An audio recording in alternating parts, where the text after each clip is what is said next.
Bonjour, bienvenue à toutes et à tous. Aujourd'hui, nous allons démarrer une nouvelle recette ensemble. Étape par étape, nous allons faire une cocotte de moule au chorizo et aux herbes fraîches. Donc un petit repas léger, très simple à faire, mais avec quelques petites astuces qui vont tout faire pour changer le goût que vous connaissez ordinairement d'habitude avec les moules marinières.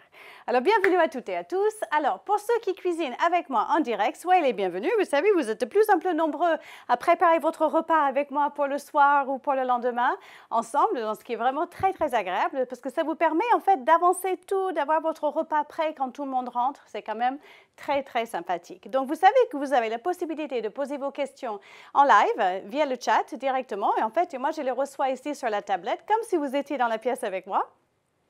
Et je réponds directement à vos questions pour vous aider à progresser sur ce plat. Pour ceux qui vont cuisiner un petit peu plus tard un replay, vous avez exactement la même possibilité. Vous cuisinez en même temps que moi, mais un peu plus tard à votre convenance. Et vous pouvez également poser vos questions qui arrivera sur notre site Internet et je répondrai aussi à vos questions pour vous aider aussi à bien réussir ce plat. Alors, on y va, c'est parti pour nos moules marinières. Alors, la première étape, c'est ce que l'on appelle la marinière. Alors, les marinières, qu'est-ce que c'est en fait? C'est une mode de cuisson. C'est une mode de cuisson, en fait, un peu par infusion. On va faire un jus de cuisson en fond de cuisson qui va s'infuser, en fait. Donc, les goûts vont se répartir dans ce jus de cuisson dans lequel on va mettre nos moules pour les faire ouvrir, en fait, et s'imprégner par vapeur, en fait, de tout ce très bon goût de marinière. Alors, des marinières très classiques. Nous, on va partir un petit peu plus loin du côté classique en rajoutant un petit peu de chorizo pour le côté un peu piquant, un petit peu plus de goût. Alors, très bien. Donc, on va commencer, en fait, par ce qui est très, très important dans la marinière, ce sont des oignons. Donc, on va commencer par ciseler nos oignons très finement. Là, aujourd'hui, j'ai choisi de prendre des oignons blancs, donc des oignons doux, qui sont très, très parfumés, en fait. Donc, ça va être un peu plus agréable que les oignons jaunes, en fait, les oignons de plein hiver qui sont un petit peu trop forts en goût. Vous pouvez également, si vous souhaitez, prendre des oignons nouveaux, si vous êtes dans la saison des oignons nouveaux, même avec la petite partie cive, ce serait délicieux. Des oignons rouges aussi, pourquoi pas. Voilà. Alors, si vous êtes dans la saison, essayez de privilégier un oignon qui est absolument délicieux, qui s'appelle l'oignon des Cévennes, qui est un oignon AOC, qui existe en France, donc, qui est un oignon très, très doux. Il a cette particularité d'avoir, en fait, un taux de fructose très élevé, ce qui fait qu'il fond parfaitement et il est très, très doux en bouche. Donc, voilà. Mais cette saison est courte, donc, voilà, vous guetterez bien les étals de votre marché ou chez votre maraîcher pour trouver les oignons des Cévennes. Alors, pour ciseler des oignons, c'est parti. Alors, je voudrais quelque chose de fin. Ciselage, c'est le taillage, en fait, finalement, le plus fin. Alors, quand vous prenez vos oignons, vos échalotes, c'est la même histoire. Vous avez un côté racine de ce côté-là et l'autre côté qui l'attache, en fait, l'oignon à la plante. Ce que l'on va commencer par faire, c'est enlever l'extrémité de ce côté-là, mais on va conserver la racine. Très important. Première chose que la plupart des personnes font, c'est m'enlever la racine. Le problème quand vous faites ça, c'est que votre oignon va se répandre partout. Le fait de garder la racine va maintenir votre oignon intact et ça va être juste beaucoup plus facile à tailler après. Alors, de là, on va le tailler en deux dans le sens de la hauteur, comme ceci. Hop. Après, vous récupérez votre petite poubelle de table et on va l'éplucher. Ça à l'aide d'un petit couteau d'office et ça se fait facilement. Je trouve que c'est toujours plus facile à éplucher un demi-oignon qu'un oignon entier, en fait. Alors, ce que vous pouvez faire, c'est juste nettoyer un petit peu la racine, sans l'enlever pour autant. Alors, un oignon, comme ça va nous suffire, en fait. Un oignon entier. J'enlève la grosse peau extérieure. Voilà. Si vous avez un autre peau qui est un petit peu coriace, n'hésitez pas à l'enlever, parce qu'effectivement, ce qu'on veut, c'est avoir quelque chose d'assez fin.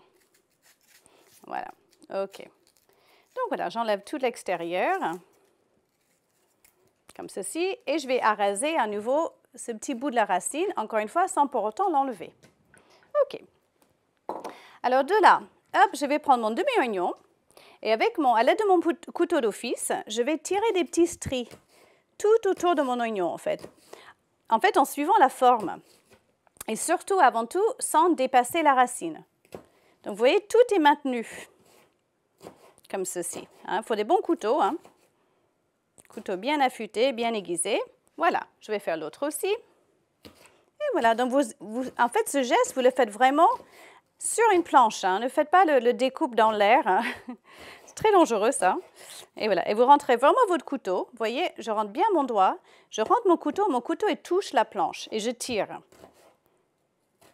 Voilà, très très bien. Donc vous voyez, l'oignon est encore bien maintenu.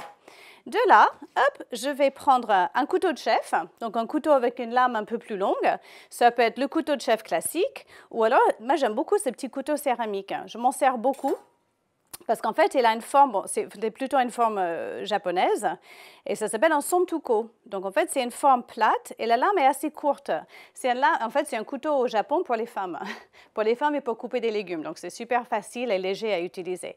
Alors, j'ai tiré mes stries dans ce sens-là. Maintenant, avec mon couteau de chef, je vais faire 2 coupes en transversale, en faisant attention aux doigts, évidemment. J'ai un gros oignon, hein. Donc, il faut savoir que plus petits sont mes stries au départ et mes coupes en transversale, plus petits seront mes dés à l'arrivée. Ce qu'on voudrait, c'est avoir quelque chose de petit qui va rendre rapidement son goût, en fait, parce que la cuisson des moules marinières est assez rapide.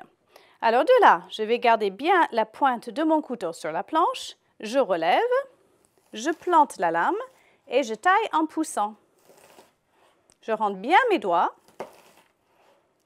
Et mon couteau, il coulisse, en fait, le long de mon oignon. Et je taille en poussant, en fait. Et regardez, là, de là, hop, j'ai des dés parfaitement homogènes et équilibrés. Et du coup, je n'ai pas encore pleuré. Voire, je ne vais même pas pleurer du tout. Alors, est-ce que vous savez pourquoi? Je vais vous expliquer pourquoi cette petite astuce. C'est qu'en fait, pourquoi est-ce qu'on pleure quand on coupe un oignon ou une échalote? C'est parce que souvent, on l'écrase. D'abord, parce qu'on n'a pas le bon geste. Et deuxièmement, parce que très souvent, les couteaux ne sont pas bien aiguisés. Ce qui fait qu'on écrase. En écrasant un oignon, il y a un enzyme qui est contenu dedans. Donc, on écrase la chair et du coup, cet enzyme s'échappe. Et il se fixe sur quoi? Il se fixe sur tout ce qui est humidité, sur la bouche et les yeux. Et du coup, c'est extrêmement agressif aux yeux. Donc, on pleure, voilà. Voilà. Donc, plutôt que de partir dans les délires de je mets un masque de plongée quand je taille les oignons, je les taille sous l'eau, enfin, je les taille avec une allumette dans la bouche. J'entends de ces trucs étonnants. Ce n'est pas la peine de partir dans toutes ces folies-là. Tout simplement, au lieu de l'écraser, vous taillez bien avec des bons couteaux. Alors, regardez, là, j'arrive à la fin de mon oignon. C'est un peu compliqué à faire parce que je n'ai plus beaucoup de masse. Donc, du coup, hop, je le remets à plat. Je rentre bien mes doigts et je finis le taillage. Et voilà, de là, j'ai plus que le petit bout de la racine à jeter. Donc, de là, c'était facile. Je reprends l'autre aussi. Hop, et voilà, on va faire nos coupes en transversale. Voilà, hop, là, c'est voilà, cette peau un peu coriace à l'extérieur que je vais enlever. Et on reprend le même geste en gardant bien la pointe du couteau sur la planche. Je soulève mon couteau et je taille en poussant.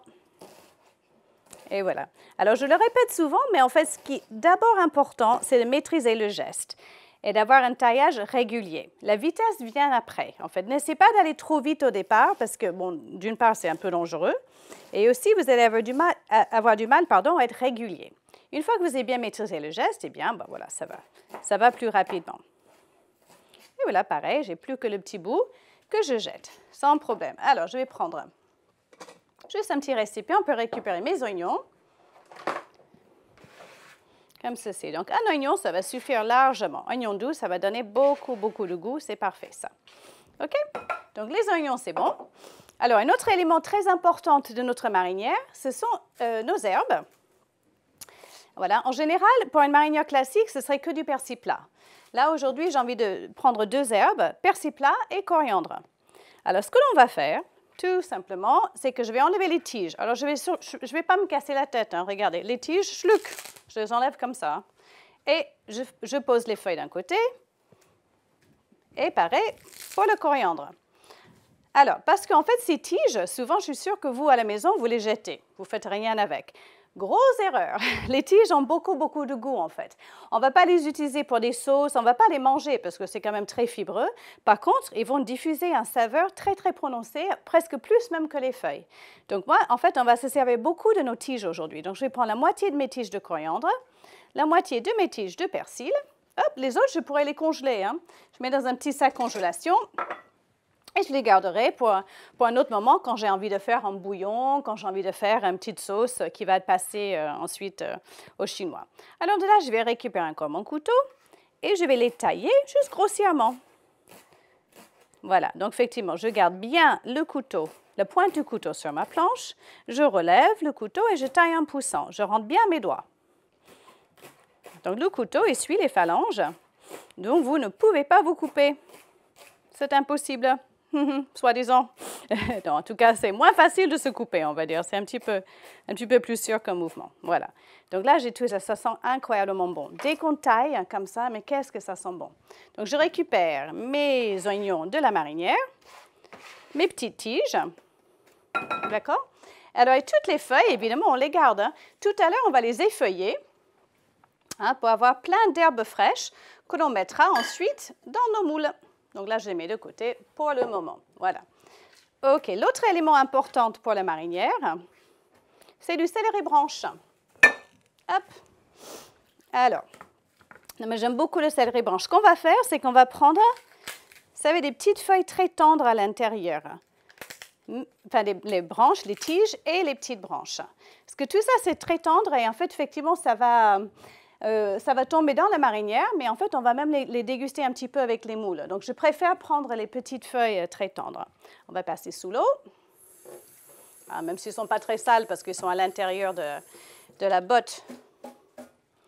Donc ils n'ont pas touché la terre. Hop, voilà. OK, donc j'enlève l'extrémité. De là, je vais juste enlever les feuilles, mais je vais les garder. Je vais conserver les feuilles et en utiliser un petit peu aussi pour parfumer ma marinière. Alors, on va faire un taillage très fin. Donc déjà, les branches sont assez fines, mais avec votre couteau, vous allez juste les tailler en deux. Voilà. Comme ça aussi. Et voilà, et je mets de côté les feuilles. Alors de là, on va émincer très finement. Donc le même geste, la pointe du couteau sur la planche, on remonte et on taille en poussant. Alors, céleri branche, il ne faut pas en mettre de trop quand même, parce que ça parfume beaucoup.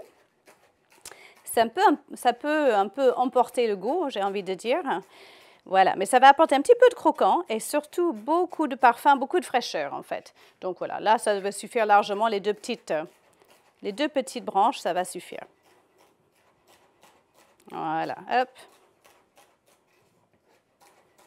Moi, j'aime beaucoup utiliser les petits, voilà, un petit émincé, les céleri branches dans mes salades, dans la garniture aromatique, sur une volaille rôtie. J'adore ce côté croquant, en fait. Alors, on va récupérer quelques petites feuilles, des jolies feuilles comme ceci.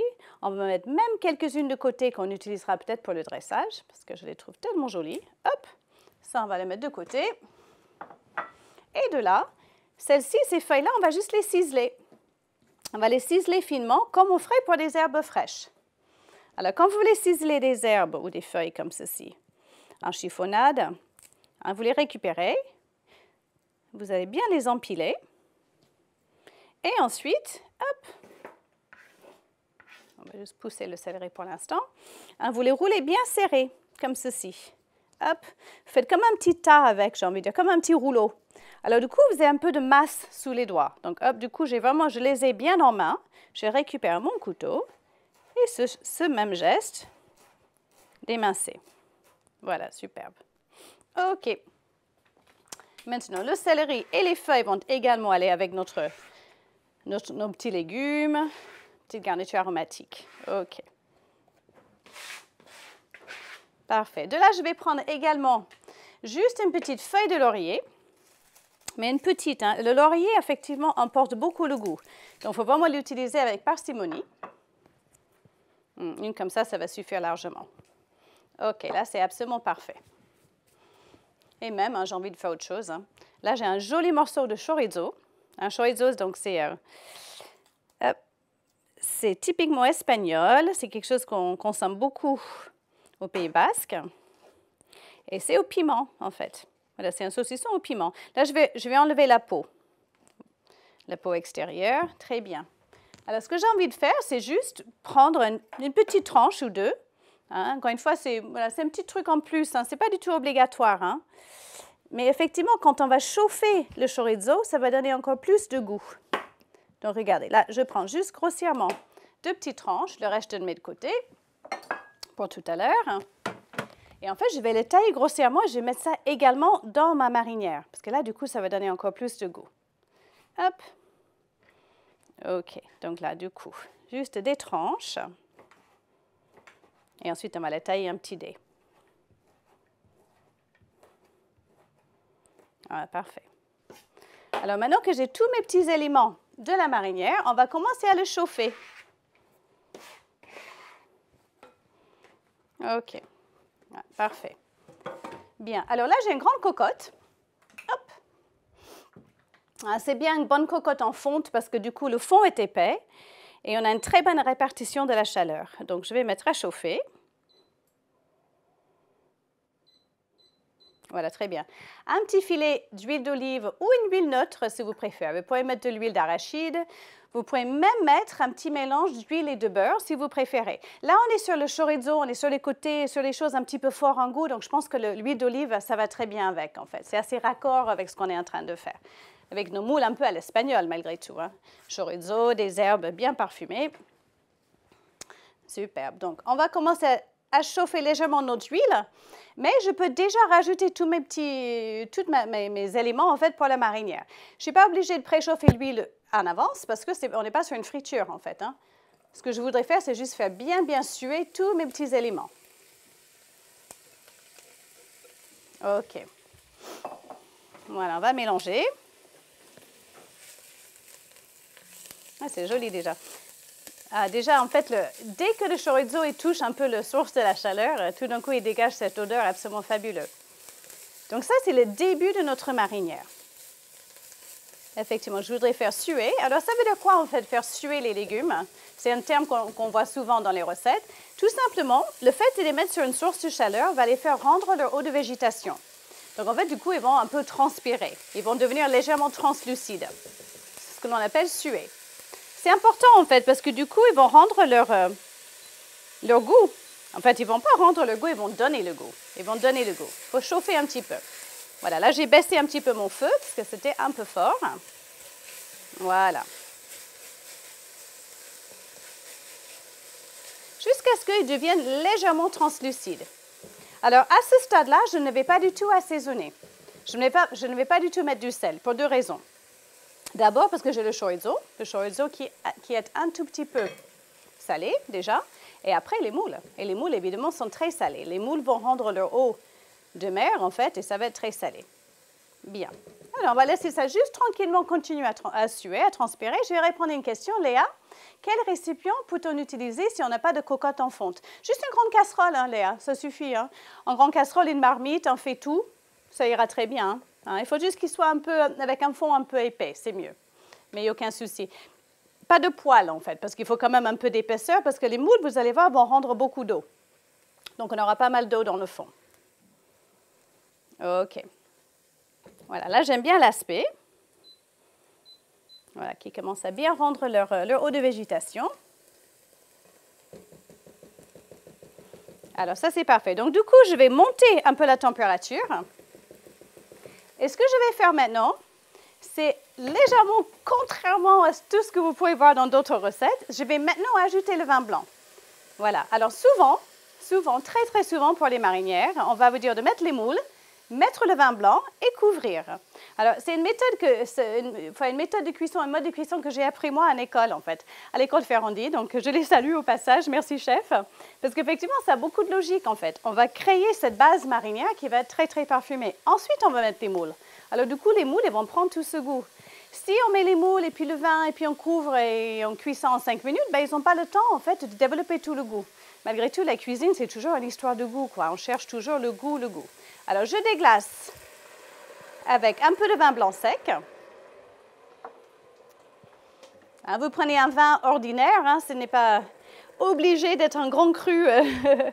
Mais voilà, si vous avez des petits restes de vin blanc à la maison, parfois, moi, je les garde toujours. Hein. Je les garde dans le fond de la bouteille, je les utilise pour la cuisine. Parce que ça va toujours ajouter un petit peu plus de goût, en fait. Alors là, je laisse évaporer l'alcool. Donc, du coup, je suis sur un feu assez vif. Je suis à 8. Je suis à 8 et en fait, mes plaques vont jusqu'à 9.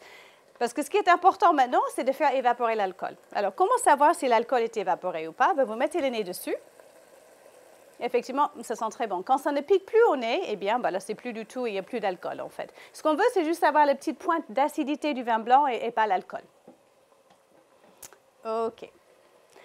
Alors là, je vais baisser. Et laisser ça tranquillement infuser, le temps qu'on s'occupe de nos moules. Alors, les moules, il faut les nettoyer. En principe, il faut les nettoyer. Celles-ci, en l'occurrence, sont déjà nettoyées. C'est formidable. Hein? Bon, ça existe. Hein? On peut les acheter déjà nettoyées. S'il faut les nettoyer, eh bien, vous les mettez dans un grand bassin d'eau et vous les frottez sous l'eau. Alors, ce qu'il y a souvent, c'est que vous aurez un petit peu de barde ou de barbe, ce qu'on appelle ça, comme des petites ficelles. Vous les tirez, vous les jetez. Parfois, il y a des petits coquillages aussi dessus. Hein, voilà, parce qu'effectivement, ils vivent dans l'eau. Il peut y avoir des petits coquillages. Ben, vous les faites sauter, enfin comme ceci, avec un petit couteau d'office. Mais sachez qu'une fois cuits en fait, dans la marinière, les petits coquillages qui sont accrochés vont tomber dans le fond. Et nous aussi, je vais vous montrer une petite astuce. On va filtrer notre jus pour ne pas avoir éventuellement un peu de sable ou des coquillages. Alors, comment savoir si une moule est comestible ou pas? Alors, on dit souvent, mais il ne faut surtout pas qu'elle soit ouverte. Si une moule est ouverte, elle n'est pas bonne. Ça, c'est faux. En fait, ce qu'il faut que la moule soit vivante. Tous les coquillages, d'ailleurs, hein, que ce soit moule, coque, palourde, clams, tout ce qui est coquillage, il faut qu'elles soient vivantes. Pour savoir s'ils sont vivantes, vous les prenez. Regardez, celle-ci, elle est un petit peu entrouverte. Je prends avec mon doigt et je vais juste tapoter dessus. Et en fait, elle se referme. On le voit bien. Donc, elle est bel et bien vivante. Hein. Si je jetais toutes les moules là-dedans qui étaient entrouvertes, eh bien, il ne me resterait que 3 ou 4, quoi. Ce serait dommage. Mais effectivement, ils sont tous bel et bien vivantes. Tout va bien. En fait, ils sont un peu entrouvertes parce qu'ils étaient bien empaquetés dans une bourriche. En fait, ils étaient sortis du réfrigérateur. Alors, du coup, ça fait comme un petit choc thermique et du coup, ils s'ouvrent. Mais en tout cas, ils vont tous très, très bien. Pas de problème. Alors, pour des moules en plat principal, vous comptez à peu près 500 grammes ou ce qu'on appelle un litre de moule par personne, en fait. Voilà, ça suffit en plat principal, c'est bien. Hein, si vous faites avec un petit accompagnement. Voilà. Alors là, à nouveau, je vais monter en chaleur. En température, ça sent, mais incroyablement bien. Là, ce que j'ai le droit de faire, c'est poivrer. Donc là, on a déjà un peu de chorizo, on a tous nos petites tiges d'herbe. Je vais mettre un bon tour de moulin à poivre qui va également bien, bien parfumer ma marinière. Et par contre, toujours pas de sel. OK. Alors, c'est parti. Je vais venir verser mes moules dessus. Hop. Voilà. Et surtout, bien, bien mélanger. Je vais venir chercher dans le fond et mélanger dans cette marinière qui est déjà très, très, très parfumée. Voilà, pour commencer déjà à les imbiber de ce bon goût. Alors, ma plaque est chaude encore. Hein? Alors, on est sur 7. Je vais passer même à 8. Voilà, hop. Et je vais couvrir. Hein, voilà, je vais couvrir. Et les moules, en fait, ils vont s'ouvrir par la vapeur. Hein? C'est très, très rapide comme cuisson. Alors, j'ai une question d'Hélène de Québec. Bonjour Hélène, avez-vous un truc pour retirer facilement les barbes? Ben, le seul truc facile, en fait, c'est avec les doigts, Hélène. Hein? Il faut les passer sous l'eau, pas trop, faut pas les laisser tremper dans l'eau non plus parce qu'ils vont s'ouvrir, après ils vont s'imbiber d'eau. Vous les tirez, en fait. Hein? Il faut juste les tirer. C'est un petit peu laborieux, ça prend du temps, hein? Effectivement. Hein? Si vous avez de la chance de vivre en bord de mer, effectivement, ben, vous pouvez les acheter directement à la criée. Elles ne seront pas nettoyées, hein? Donc il faut savoir les nettoyer. Voilà. Sinon, ça existe aussi déjà nettoyé. C'est quand même un petit peu plus simple. Alors, je disais donc, cuisson des moules très rapide. Hein? On est sur une cuisson de 3-4 minutes à peu près. Hein? Alors, ça veut dire quoi? Ça veut dire avec la chaleur, avec la vapeur, ils vont s'ouvrir très vite. Mais juste parce qu'une moule est ouverte, ça ne veut pas dire que forcément la cuisson est terminée, en fait. Il faut quand même finir la cuisson. Hein? Donc là, on va regarder de temps en temps. Dès qu'elle s'ouvre avec la vapeur, on va compter à peu près 1 ou 2 minutes de plus. Et après, on va le retirer du feu. Alors, une question de Miska. On peut prendre des moules congelés? Oui, si vous n'avez pas de moules en saison, oui, vous pouvez. Hein. Vous pouvez, bien sûr. Bon, ils seront toujours un petit peu moins parfumés. Alors, les moules congelés, c'est souvent sont décoquillés déjà. Hein. Donc là, pour le coup, ça va être un passage dans la marinière assez rapide, en fait, hein, du coup, hein, parce qu'ils seront déjà cuites pour la plupart. Mais tout à fait, vous pouvez. Alors, aujourd'hui, nous avons ce qu'on appelle des moules des bouchots. Alors, les moules des bouchots, qu'est-ce que c'est? Ce sont des moules, c'est un type d'élevage de moules, en fait. Et donc, il y en a une très, très bonne variété de moules de bouchot qui vient de la baie de Mont-Saint-Michel. Hein, pour les Français ou ceux qui connaissent bien la France, hein, c'est un AOP, en fait. C'est une excellente variété de moules. Et en fait, ce sont des moules, ils piquent, en fait, des pieux de bois.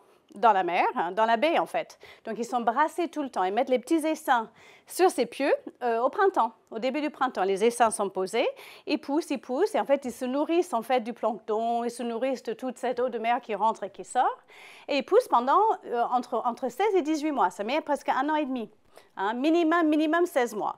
Donc, en fait, il faut savoir que la vraie bonne saison des moules, du moins du Mont-Saint-Michel ou de tout ce bassin-là, c'est plutôt l'été, en fait. Hein, les moules, c'est vraiment, elles sont pleines en été. Et les moules des Bouchots, ils ont cette particularité d'être bien pleines et surtout bien orangées à l'intérieur. Donc, elles sont vraiment délicieuses. Alors, on va quand même mélanger encore un petit peu parce qu'on a pris le soin de faire cette bonne marinière.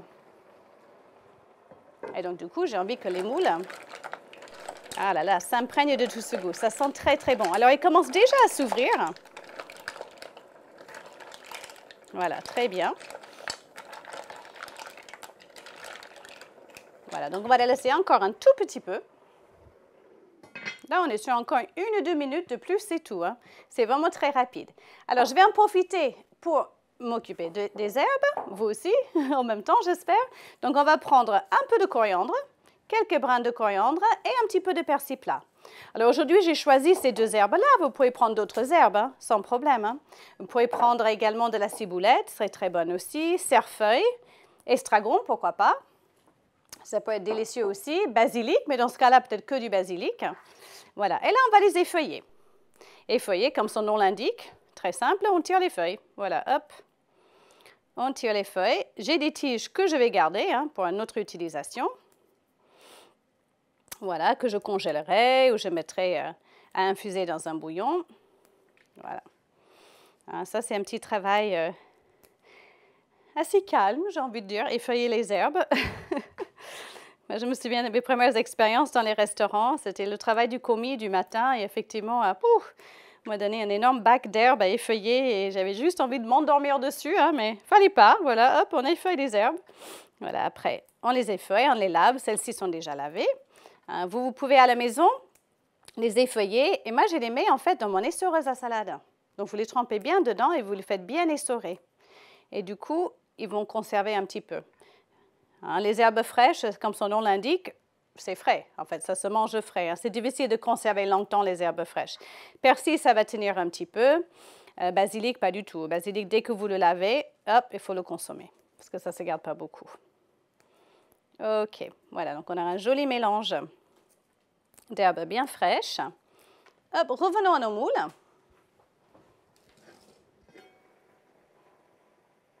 OK. Alors, regardez, magnifique. Donc là, elles sont bien ouvertes. Vérifiez bien qu'elles sont toutes bien ouvertes.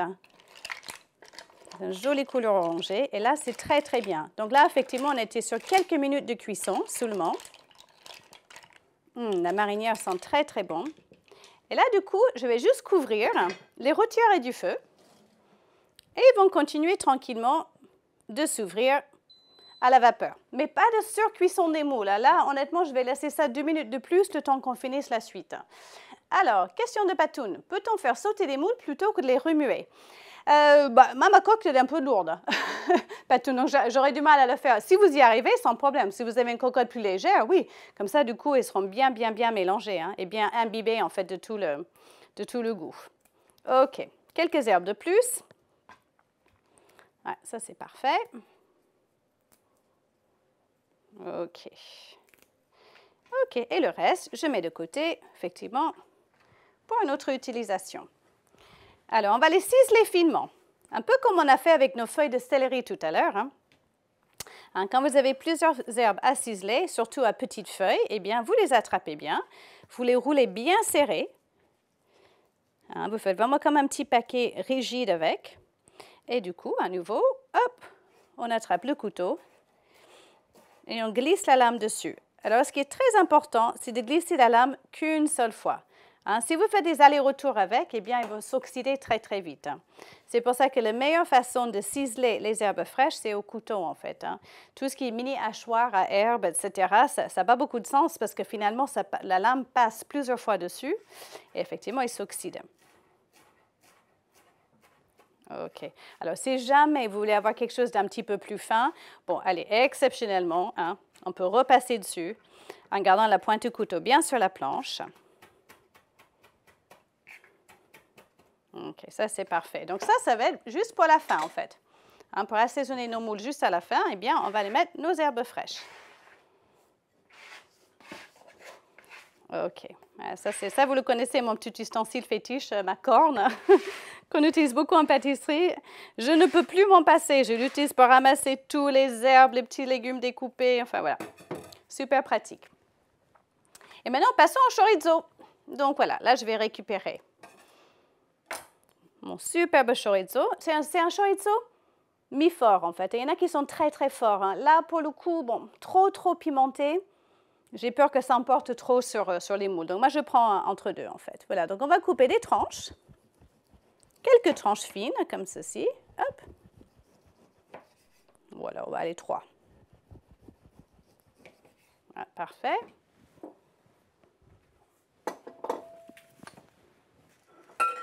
Et de là, on va les tailler en petites brunoises, c'est-à-dire en tout petits dés. Alors, du coup, j'empile mes trois tranches.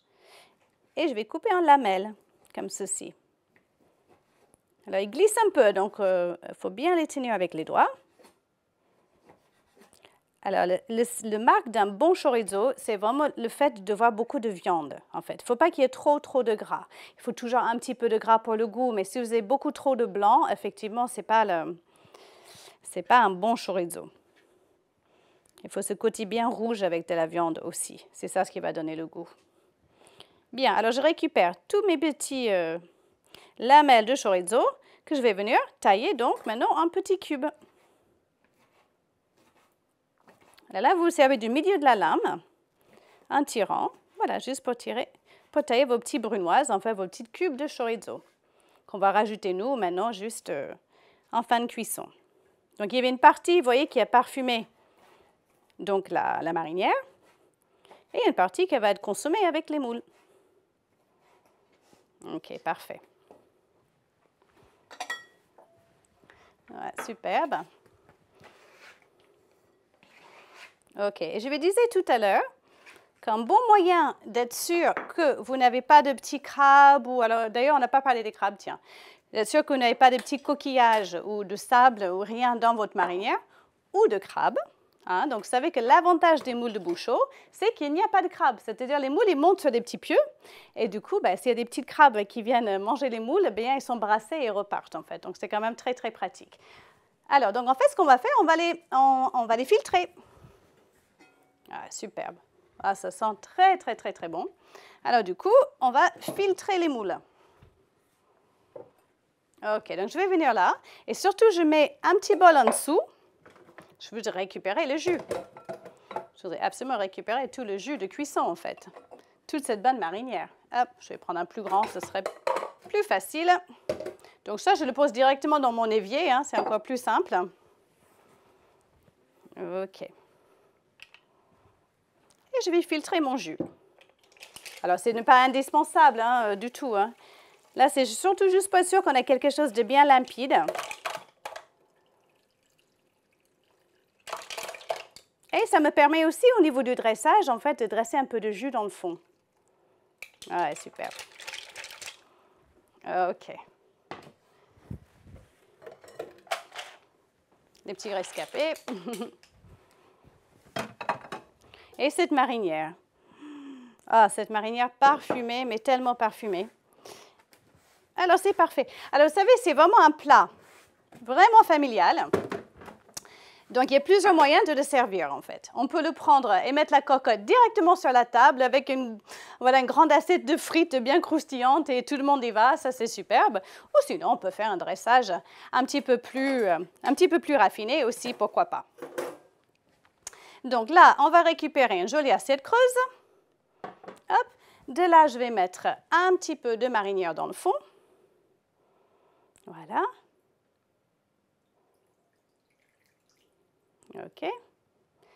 Alors, petite astuce aussi, hein, si vous reste un peu de marinière, moi je le garde toujours en fait, ce jus de marinière, je le congèle et c'est super pour faire cuire un poisson dedans, par exemple, rapidement le soir, ou c'est une excellente base en fait de sauce. Parce que cette marinière, vous pouvez la faire réduire sur une casserole, la crémer un petit peu et faire une très très belle sauce. Et ça, c'est vraiment pratique aussi. OK. de là, on va venir dresser quelques moules dedans.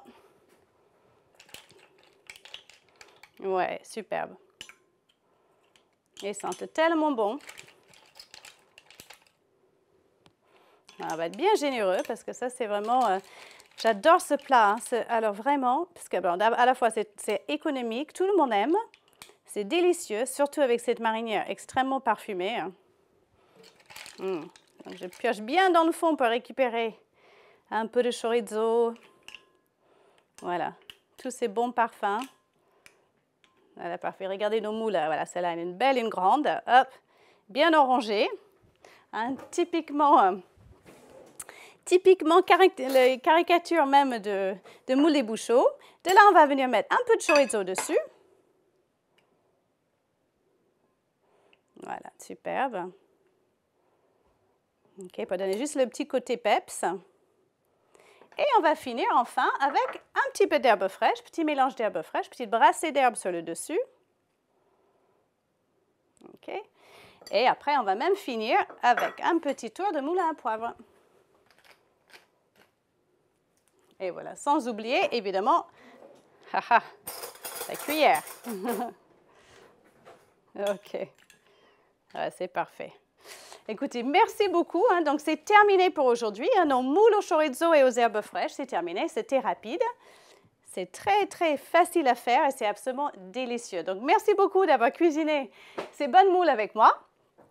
J'espère que vous avez pris plaisir à le préparer. Surtout, vous allez avoir beaucoup de plaisir à la déguster, ça c'est sûr. Alors surtout, vous savez que votre avis nous intéresse beaucoup. Donc, n'hésitez pas à noter le cours et nous donner tous vos petits commentaires. Ça m'intéresse. Et surtout, faire une photo donc, de votre réalisation pour montrer comment vous avez interprété cette recette à la maison. Voilà, alors bon appétit et puis je vous dis à très, très bientôt pour de nouvelles aventures en cuisine. Merci, au revoir.